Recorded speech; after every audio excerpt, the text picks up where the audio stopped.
Welcome back to For the Record. I'm Scott Harris. We had an opportunity this week to do a little something different when the Afghanistan ambassador to the United States came to Central Florida and took a few minutes to sit down and talk. So Jawad is the Afghanistan's ambassador to the United States. He was appointed to that post in 2003, is that correct? Correct.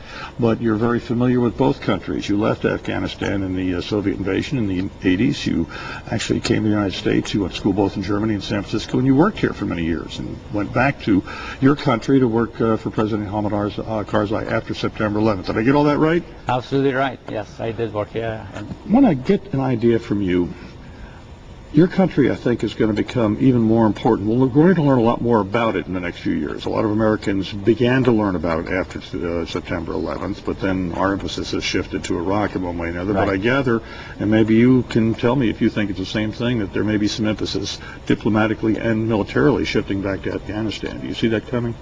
Very much. President-elect Obama was very clear on his position about the need to do more in Afghanistan, both in the term of financial assistance, reconstruction assistance, and more troop that needs to be sent to Afghanistan in order to overcome some of the current security challenges. So we are very much looking forward to an enhanced degree of the commitment of U.S. assistance to Afghanistan.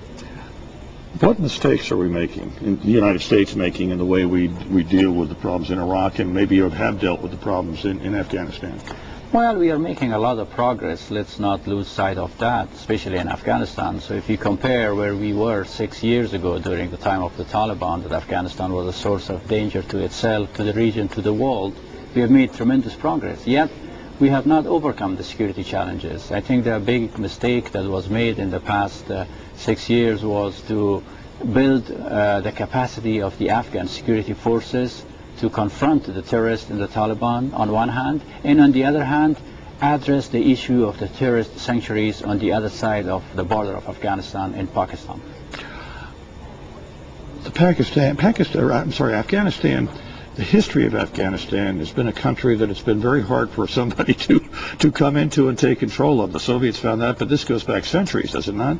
That's true, but you have not come to Afghanistan to take control. Right. You came because we have asked you to come over. The elements, those who were trying to take control of Afghanistan, and they did, were the terrorists that came, the Taliban, that enslaved my people and then turned Afghanistan into a sanctuary for the terrorists and Al-Qaeda. So your presence is very much needed. Afghans are very pragmatic. They know that without your assistance, Afghanistan will go back to the days of the misery that it once it was. Our concern in Afghanistan is that you might leave sooner, before the job is done. It's not so much the concern of that how long you're going to be staying. How is the governing? We hear a lot, in fact, in the days of Taliban, we heard the Northern Alliance tribal leaders, which were tribal a lot of. There wasn't a central opposition, so to speak. The government now, do you deal with a lot of factions internally? The government right now is really a broad-based elected government. The president of Afghanistan was elected through direct vote for the first time in the history of Afghanistan. But still, we don't have adequate resources to establish our presence all over the country, to deliver services, to make a difference in the life of the Afghan people. So we do need more resources, we need more qualified people to establish our authority in the form of delivering services. This is a challenge that we face in Afghanistan. We have an elected president, we have an elected parliament, we are establishing new institutions like the court system, the police and others, but they're very young. And is this new to a lot of the people? It is. Some of the presence of the police in some of the provinces today is never had happened in the past in the history of Afghanistan. And the reason is that in the past we didn't have the threat of the regional and international terrorism.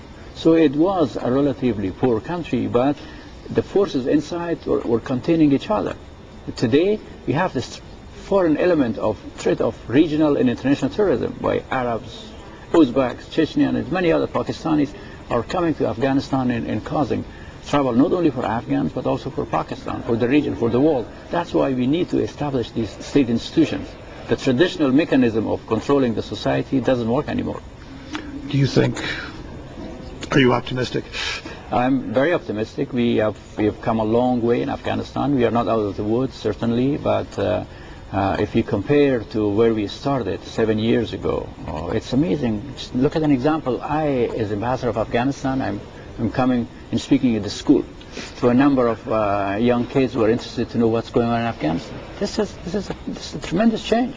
Do you find a lot of interest in Americans in Afghanistan now? Very much. This is an example when these young children in here are putting months or weeks of work to learn more about my country. I am so grateful for that. And this is very good for me, for Afghanistan, and for the children. We are building bridges of understanding between these different people. What do you find is the biggest misconception Americans have about your country? A lot of people think that Afghanistan started either with the Soviet invasion in 1979 or with the 9/11. That's it didn't exist before then. We never heard of it. Yeah. Exactly. It's a 5,000-year country. It's with a rich history, with a rich past. A country that was moderate, that was prosperous. People lived in a dignified life. A different life from what we do, certainly. Yeah. But they were proud of this difference. There's a country that is very diverse geographically, ethnic-wise, religious-wise, because it was a crossroad of invasions and civilizations. Trade routes for many centuries. Definitely. From China all the way to Greek, from Russia all the way to India. Everybody crossed through Afghanistan. As we go forward in the next year, what's the most important thing you think the United States can do, or the people here can do, to help you in your goals? We need a surge of the troops, a small surge of the troops in Afghanistan on the short term. Long term, we need your assistance to build the capacity of our police and the army. Is this training? Is this money? Is this both? It's training and equipment. It's training and equipment. The training for the army is going very well. The equipment is also going well, but we need further assistance in building a capable police force. Our police force is not up to the difficult task that they are facing. And this is going to be a lot more sustainable. It's less expensive to build this capacity in us, in Afghan. This is our country. It's our job to defend it. There is no shortage of courage. It's just shortage of skills and equipment. And if you do that, you will be very grateful for the sacrifices of your sons and daughters who are fighting in Afghanistan to make Afghanistan a safer place for us and for the rest of the world. But they should be together with their families here. We will do this job for them. We will be as their partner in that difficult part of the world, provided that we get the assistance to build that capacity.